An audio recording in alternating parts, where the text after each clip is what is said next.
Welcome to Taiwan Talk. I'm Sheree Felice, and this week I am joined by Andy Wong, an occupational therapist at Taipei Veterans General Hospital. Listen in as we talk about the hospital rehabilitation clinic and assisted therapeutic devices.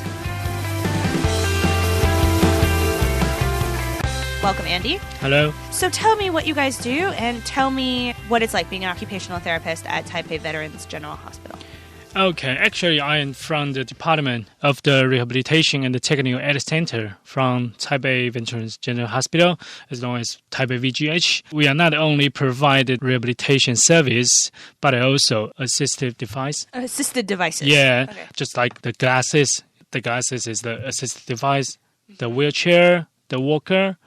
Okay. Also, we make a lot of prosthetics and orthotics. Okay. What is so different about the prosthetics and orthotics that you're making as opposed to... Compared to other hospitals? Other prosthetic company? Yes. Okay. Actually, the components of prosthetic is similar because it's modularized.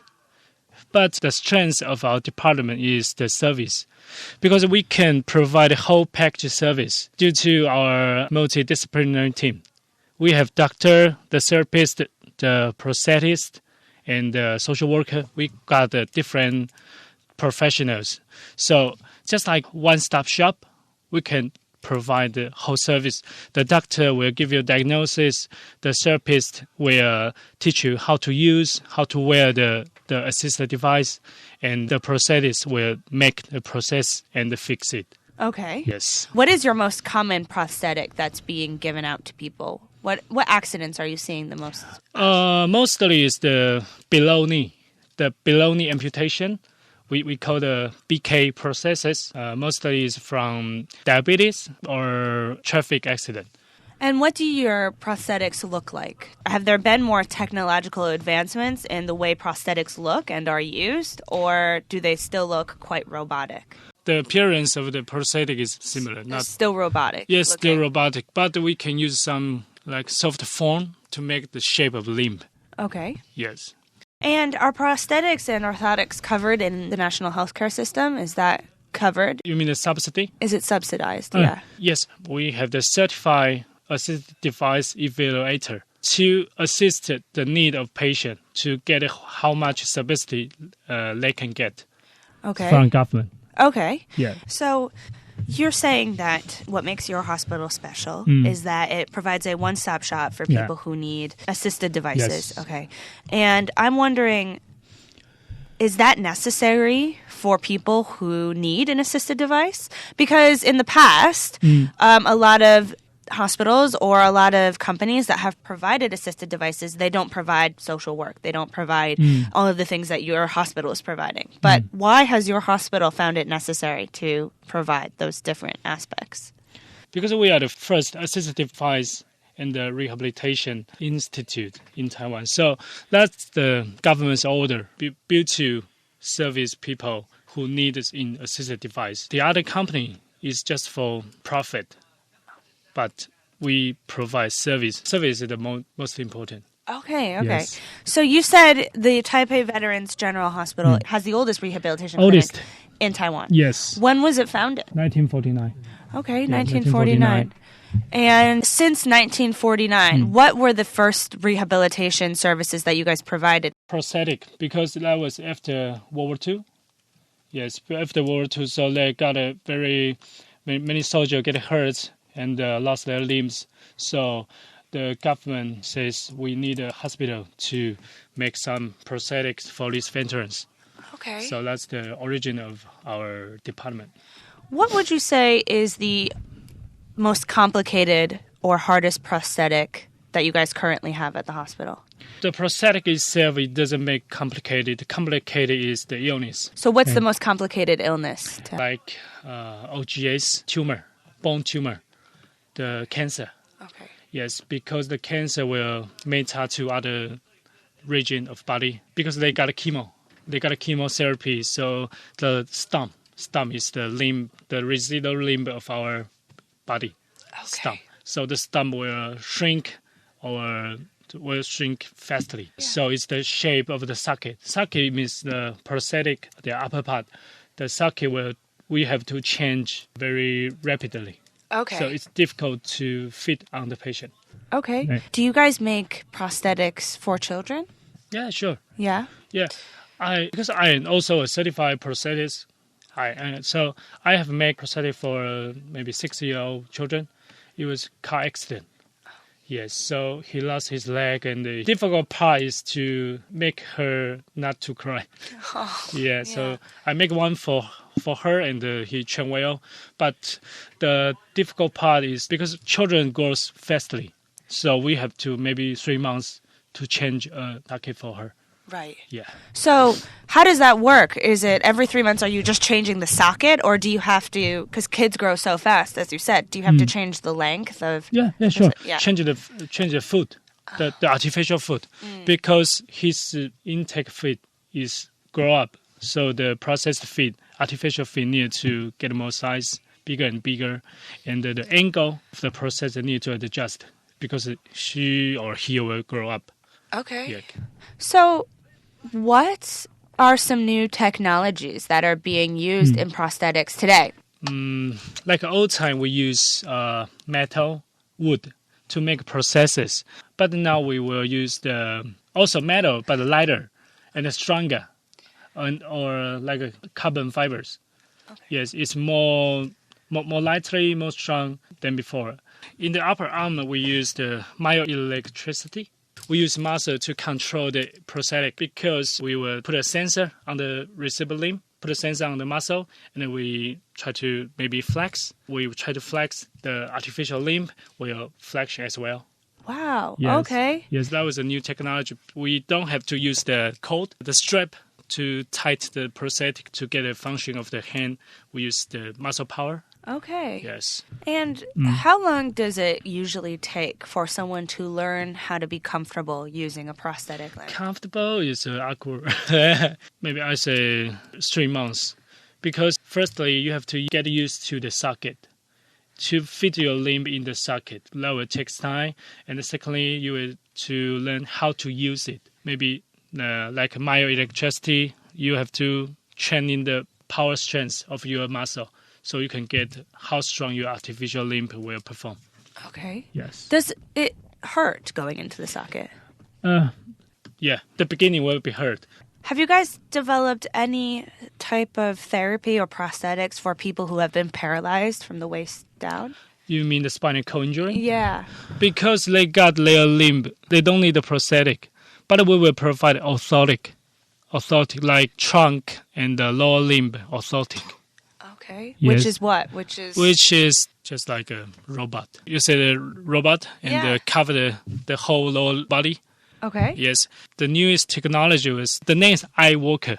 iWalker. Because your spinal cord injury, you are paralyzed in your lower body. So the therapist will put the patient in the iRobot and teach you how to walk. Wow. Yeah. How new is this technology? Maybe 3 to 4 years. And how many people are using it now in Taiwan? Now it's in this experimental period. Yes, Okay. we're just doing some research for that. And what do you think about it? Do you think it's... I think it's good, but actually it's very difficult. You have to do many practice for that. How are the legs controlled then? Yeah, you use your trunk to stabilize the machine. They will got a controller for you, and you just try to control it. And what is the capabilities of this? I mean, obviously you can walk, but can you run? Can you swim? Maybe future. Maybe in the future. Okay. In the future. Okay. Yes. So, as an occupational therapist, what is your role in all of this? What do you do? Firstly, I provide a rehabilitation. That was the most important. Secondly, I provide the professional assistive device suggestion to the patient and to help them to apply the subsidy from government. Because also I am the prosthetic maker, so I can make the prosthetic for patient and teach them how to use, how to work, how to fit the. How long have you been making prosthetics? Maybe 4 years. And what would you say is the most difficult challenge when you're making prosthetics? The most challenge was the people. Yes, the people is different, the condition is different, the illness of patient is different. So we have to understand the illness, understand the structure of the limb.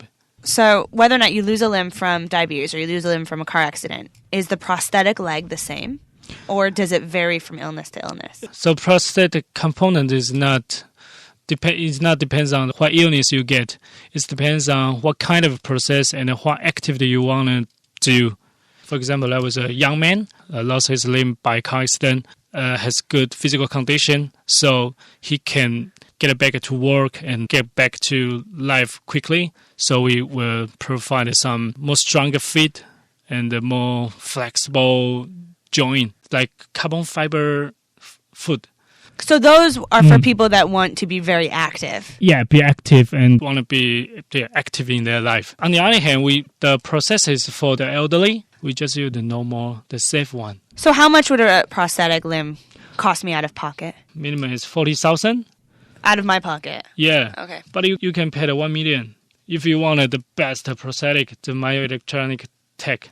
Okay. Yeah. And what does the best prosthetic, what does paying 1 million get me? The electronic part, like a knee.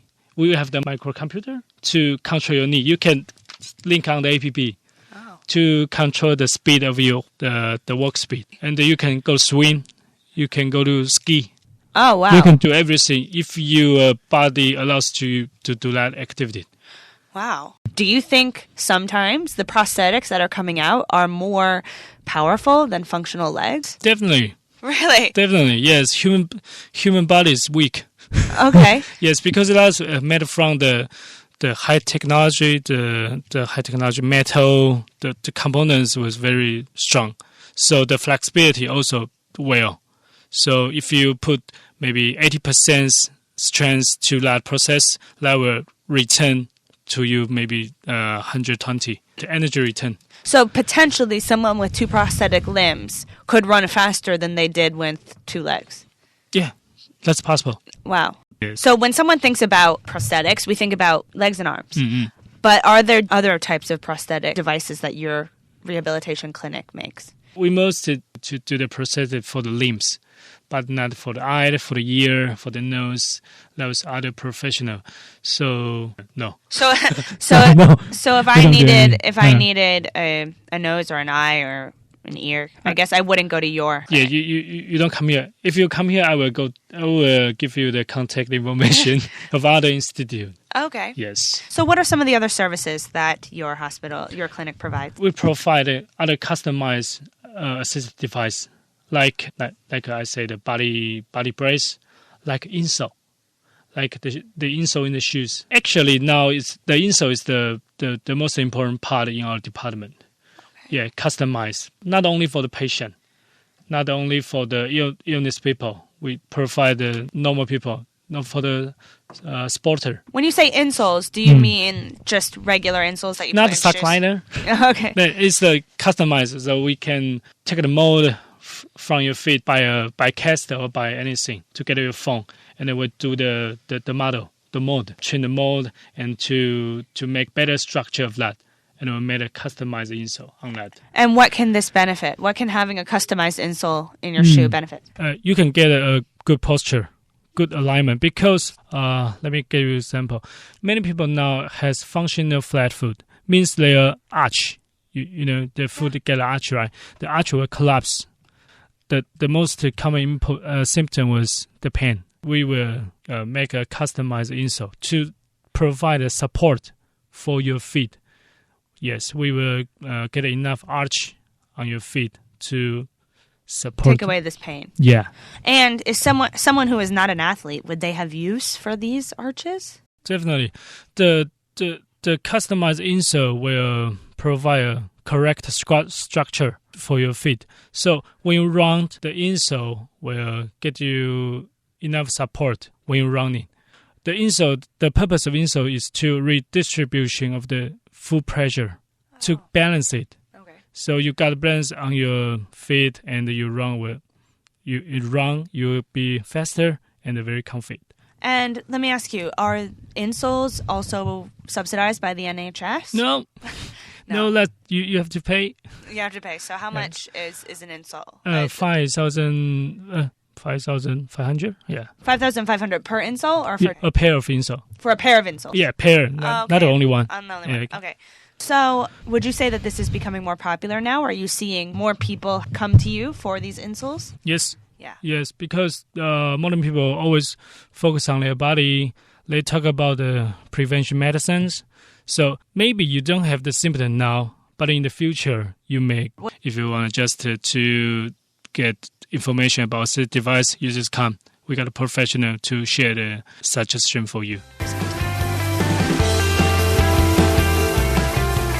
That's it for this week's episode of Taiwan Talk. I'd like to thank Andy Wong again for joining me this week. If you'd like to find out more about the rehabilitation services and therapeutic devices Taipei Veterans General Hospital offers, head to the hospital's website at www.vghtpe.gov.tw. And don't forget to tune in next week for an all-new episode. As always, remember to take care of yourselves.